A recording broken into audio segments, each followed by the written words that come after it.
50शी नंतर एकटेपणा वाढतोय. मग या 10 स्मार्ट टिप्स तुमचं आयुष्य बदलू शकतात. तुमच्या घरात सगळ्या सोयी आहेत. छान घर आहे. मुलं मोठी झाली आहेत. नोकरीतून निवृत्तीही झाली आहे. आर्थिकदृष्ट्या फारशी चिंता नाही. पण तरीही रात्री झोपण्यापूर्वी मनात एक प्रश्न सतत फिरत राहतो. माझ्यासाठी आता खरंच कोण आहे?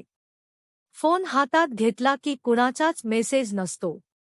दाराची बेल वाजली की क्षणभर वाटतं कोणीतरी भेटायला आलं असेल. पण दार उघडल्यानंतर पुन्हा शांतता. जर हे सगळं तुमच्याही आयुष्यात घडत असेल तर हा व्हिडिओ फक्त माहिती देण्यासाठी नाही तर तुमच्या मनात पुन्हा आनंदाचा दिवा पेटवण्यासाठी आहे. आज आपण अशा 10 स्मार्ट टिप्स जाणून घेणार आहोत ज्या हजारो ज्येष्ठ नागरिकांच्या आयुष्यात सकारात्मक बदल घडवून आणत आहेत.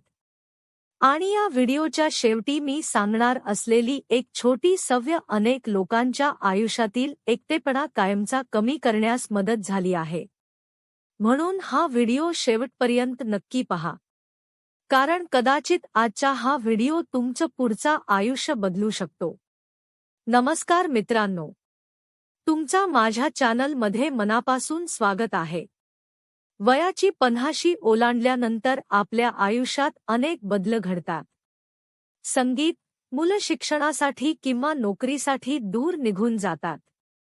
मित्रमंडळी आपापल्या आयुष्यात व्यस्त होतात. नोकरी संपते.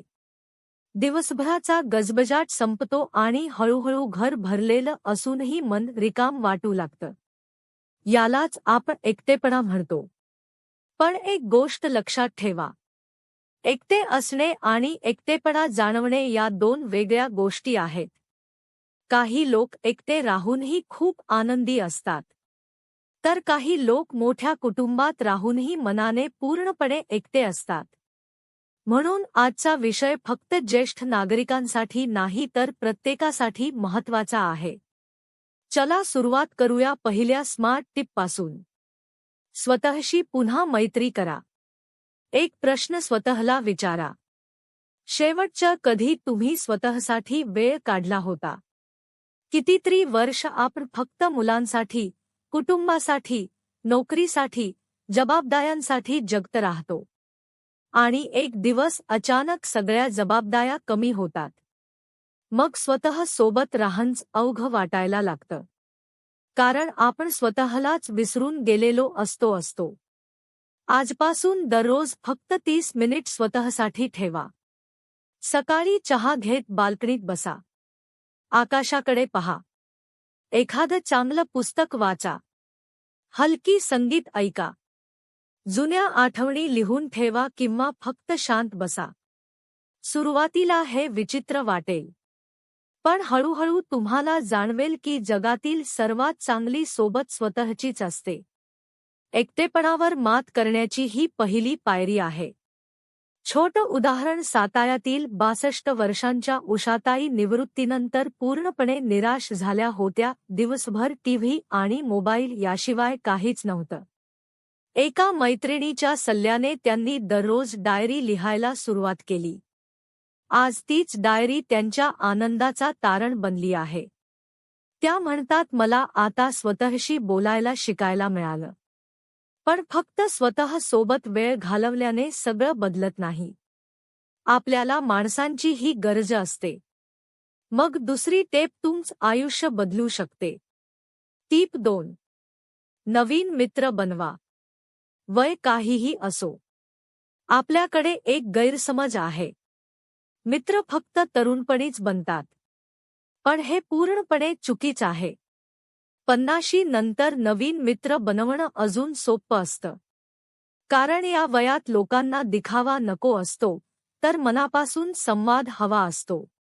वाचन मंडळ, मॉर्निंग वॉक ग्रुप किंवा समाजातील एखाद्या उपक्रमात सहभागी व्हा. सुरुवातीला फक्त एका व्यक्तीशी बोला. एक साधं नमस्कार इतकंच पुरेस आहे. तुम्हाला आश्चर्य वाटेल की समोरची व्यक्ती ही कदाचित तुमच्यासारखीच एखाद्या मित्राच्या शोधात असेल. टिप 3. नवीन छंद जोपासा. आयुष्य पुन्हा रंगीत करा. कधी विचार केला आहे का, लहानपणी तुम्हाला काय करायला आवडायचं? चित्र काढणं, गाणं म्हणणं, वाद्य वाजवणं, बागकाम, शिवणकाम, स्वयंपाक, फोटोग्राफी किंवा पुस्तकं वाचणं. जीवनाच्या धावपळीत हे सगळं मागे पडलं. आता वेळ तुमच्याकडे आहे. मग तू फक्त टीव्ही पाहण्यात किंवा मोबाईल स्क्रॉल करण्यात घालवायचा. एका संशोधनानुसार नवीन गोष्टी शिकणाऱ्या व्यक्तींचा मेंदू अधिक सक्रिय राहतो आणि मानसिक ताण कमी होण्यास मदत होते.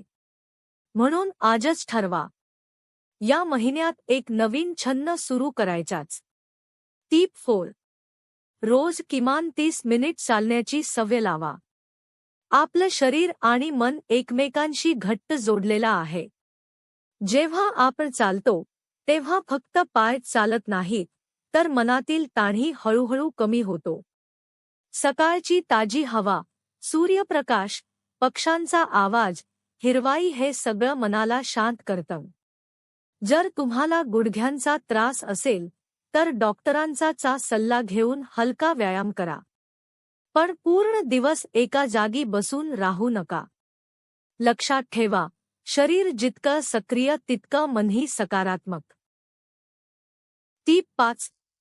सोशल मीडियाचा वापर करा, पण शहाणपणाने. आज व्हिडिओ कॉलमुळे परदेश देशात असलेली मुलं एका क्षणात आपल्यासमोर दिसू शकतात. नातवंडांशी दररोज बोलता येतं. जुन्या मित्रांना पुन्हा शोधता येतं. नवीन ग्रुपमध्ये सहभागी होता येतं. पण एक गोष्ट लक्षात ठेवा, सोशल मीडिया जोडण्यासाठी आहे, तुलना करण्यासाठी नाही. दिवसभर इतरांचा आयुष्य पाहत बसलात तर तुम्ही स्वतःचा आयुष्य जगायचं विसराल. म्हणून मोबाईल वापरा, पण तो तुमचं आयुष्य नियंत्रित करू देऊ नका. टिप 6. समाजासाठी काहीतरी करा. मदत करा आणि स्वतःलाच आनंद द्या. एक प्रश्न विचारते, शेवटचं कधी तुम्ही कोणाचं मनापासून भलं केलं होतं? एखाद्या गरजू विद्यार्थ्याला मार्गदर्शन, एखाद्या वृद्ध व्यक्तीला मदत, मंदिरात किंवा सामाजिक संस्थेत स्वयंसेवा, झाड लावणं, रक्तदान शिबिरात मदत किंवा एखाद्या लहान मुलाला मोफत शिकवणं. हे सगळं फक्त इतरांसाठी नसतं. टिप 7. संवाद थांबू देऊ नका. अनेक घरांमध्ये एकाच छताखाली 4 माणसं राहतात, पण 4ही जण 4 वेगवेगळ्या मोबाईलमध्ये हरवलेले असतात. कोणीही मनापासून बोलत नाही आणि हाच एकटेपणाचा सर्वात मोठा शत्रू आहे. आजपासून एक नियम करा. दररोज किमान 10 ते 15 मिनिट कुटुंबासोबत फक्त गप्पा मारा. टीव्ही बंद, मोबाईल बाजूला आणि फक्त संवाद. जर मुलं दूर राहत असतील तर आठवड्यातून एकदा व्हिडिओ कॉल करा. फक्त त्यांच्या आयुष्याबद्दल विचारा आणि तुमच्याही भावना मोकळेपणाने सांगा. लक्षात ठेवा, मनातल्या भावना दाबून ठेवल्या तर त्या हळूहळू दुःख बनतात. टिप 8. ध्यान आणि कृतज्ञतेची सवय लावा. सकाळी उठल्यावर फक्त 5 मिनिट डोळे मिटा. शांतपणे श्वास घ्या आणि स्वतःला विचारा, आज मी कोणत्या 3 गोष्टींसाठी कृतज्ञ आहे. कदाचित तुमचा आरोग्य, तुमचं कुटुंब, तुमचे मित्र किंवा आजचा सुंदर सूर्योदय. कृतज्ञता मनाला तक्रारींपासून समाधानाकडे घेऊन जाते. ध्यान मनातील गोंधळ कमी करतं आणि कृतज्ञता मनात आनंद वाढवते. दोन्ही मिळून एकटेपणावर अत्यंत प्रभावी औषध ठरतात. Tip number 9. नवीन ठिकाणी जा, छोटे प्रवास करा. एकटेपणाचा सर्वात मोठा मित्र कोणता माहीत आहे? नवीन अनुभव. आपण जेव्हा नवीन ठिकाणी जातो, नवीन लोकांना भेटतो, निसर्ग अनुभवतो तेव्हा मनातील उदासी हळूहळू कमी होऊ लागते. यासाठी मोठ्या सहलींची गरज नाही. जवळच्या मंदिरात जा, एखाद्या बागेत जा, नदीकाठी बसा. जुन्या मित्रांना भेटा किंवा तुमच्या गावातील एखादं नवीन ठिकाण पहा. प्रवास फक्त पायांचा नसतो, तो मनाचाही असतो. घराच्या, संगीत, 4 भिंतींच्या बाहेर एक सुंदर जग तुमची वाट पाहत असतं. ती पटे. आयुष्यभर विद्यार्थी रहा. काहीतरी नवीन शिका.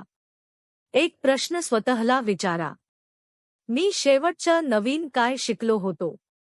मोबाईल वापरणं, कॉम्प्युटर शिकणं, नवीन भाषा, योग, संगीत, स्वयंपाक, चित्रकला किंवा ऑनलाईन कोर्स, काहीही शिका. कारण जेव्हा आपण नवीन गोष्ट शिकतो तेव्हा मेंदू सक्रिय राहतो, आत्मविश्वास वाढतो आणि जीवनात उत्साह निर्माण होतो. लक्षात ठेवा, वय वाढणं थांबवता येत नाही, पण शिकणं कधीही थांबवू नका. मित्रांनो, एक गोष्ट नेहमी लक्षात ठेवा. एकटेपणा हा शिक्षा नाही. तो फक्त एक संकेत आहे की आता स्वतःसाठी जगण्याची वेळ आली आहे.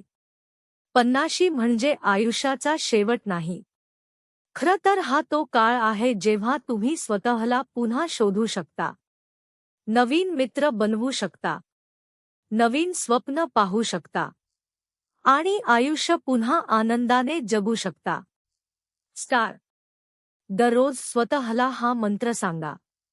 मी एकटा नाही. मी सक्षम आहे. मी महत्वाचा आहे आणि माझ्या आयुष्यात अजूनही अनेक सुंदर क्षणी येणार आहेत. जर तुम्हाला हा व्हिडिओ आवडला असेल तर लाईक करा, शेअर करा आणि अशाच आरोग्यदायी माहितींसाठी चॅनलला सबस्क्राईब करायला विसरू नका. स्वतःची काळजी घ्या, निरोगी राहा आणि नेहमी तरुण दिसत राहा.